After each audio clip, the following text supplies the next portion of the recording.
জিআইতে আপনাদের সকলকে স্বাগত জানাচ্ছি। রয়েছে আমি শাকিরুল ইসলাম। আর আজ কথা বলবো পশ্চিমবঙ্গে নির্বাচনে আইএসএফ কটি আসনে প্রার্থী দেবে। আইএসএফ লোকসভা নির্বাচনে কটি আসনে প্রার্থী দেবে এটা অনেক কিছুর উপর নির্ভর করছে। কারণ এই পশ্চিমবঙ্গে একটা বিষয় আসছে সামনে, সেটা হচ্ছে যে তৃণমূলের সঙ্গে যদি কংগ্রেসের জোট না হয় তাহলে সেক্ষেত্রে বাম কংগ্রেস আইএসএফ জোট হবে। আবার যদি তৃণমূল এবং কংগ্রেসের সঙ্গে যদি জোট হয় সেক্ষেত্রে বাম এবং আইএসএফ এর সঙ্গে জোট হবে। ফলে এই দুই ক্ষেত্রে কটি আসনে প্রার্থী দিতে পারে আইএসএফ। ইতিমধ্যে নওশাদ সিদ্দিকী বিভিন্ন জায়গায় বলেছেন যে আমরা সব জায়গায় প্রার্থী দেবো, কখনো কখনো বলেছেন 12-13টি আসনে প্রার্থী দেবো এবং তিনি বারবার বলছেন যে আমি অভিষেক ব্যানার্জির বিরুদ্ধে আমি ডায়মন্ড হারবারে দাঁড়াবো যদি আমার দল আমাকে সমর্থন করে বা দল আমাকে প্রার্থী করে।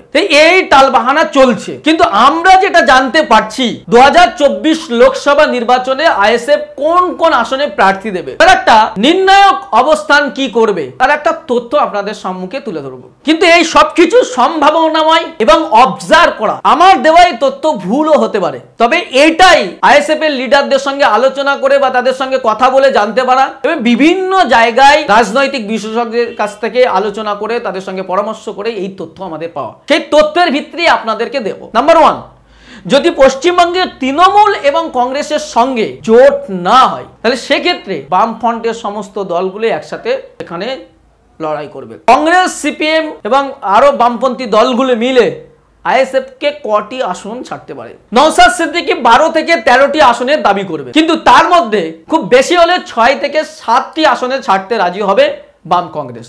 সেই 6 থেকে 7টি আসনের মধ্যে গুরুত্বপূর্ণ হচ্ছে 2 24 পরগনা এবং হাওড়া, হুগলি এবং বাঁকুড়া। সেক্ষেত্রে এই কয়েকটি জায়গায় প্রার্থীর ক্ষেত্রে যদি 7টি আসন ছাড়ে সেই 7টি আসনে 1 নম্বরে থাকবে বসিরহাট, 2 নম্বরে থাকবে জয়নগর, 3 নম্বরে থাকবে বারাসাত, 4 নম্বরে উলুবেড়িয়া, 5 নম্বর দক্ষিণ 24 পরগনা ডায়মন্ড হারবার, 6 নম্বরে থাকবে বাঁকুড়া। এছাড়াও উত্তরবঙ্গে কয়েকটি আসনের কথা সমঝোতা হচ্ছে, সেই আসনের কথা বলছেন মুর্শিদাবাদ কিংবা অন্য কোথাও বা উত্তর দিনাজপুর। কিন্তু সেক্ষেত্রে কতটা নেগোসিয়েশন হবে, কতটা সম্ভব হবে সেটা নিয়েও প্রশ্ন, কারণ কংগ্রেসও বসিরহাটটাকে টার্গেট করছে। তবে রাজনৈতিক বিশ্লেষকদের মতে সবচেয়ে আইএসএফ এর জন্য সুপ্রিম মানে খুব ভালো জায়গা যেখানে জয়ের সম্ভাবনা বেশি সেটা হচ্ছে বসিরহাট লোকসভা কেন্দ্র।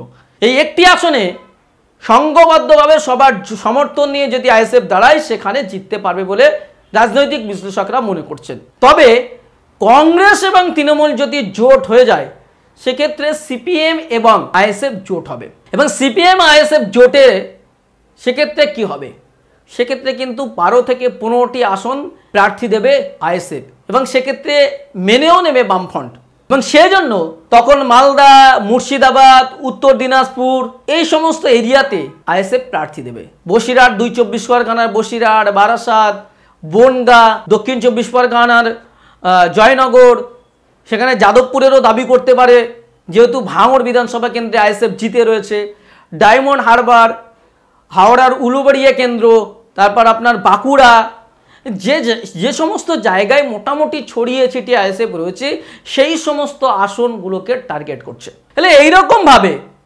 দুই অবস্থানে রয়েছে কংগ্রেস, সিপিএম, আইএসএফ জোট হয় সেক্ষেত্রে আইএসএফ সিট বেশি পাবে না, 7টা থেকে 9টা সিট পেতে পারে। হয়তো দাবি করবেন 12 থেকে 13টা, কিন্তু 7টা থেকে 9টা সিট ছাড়তে পারে।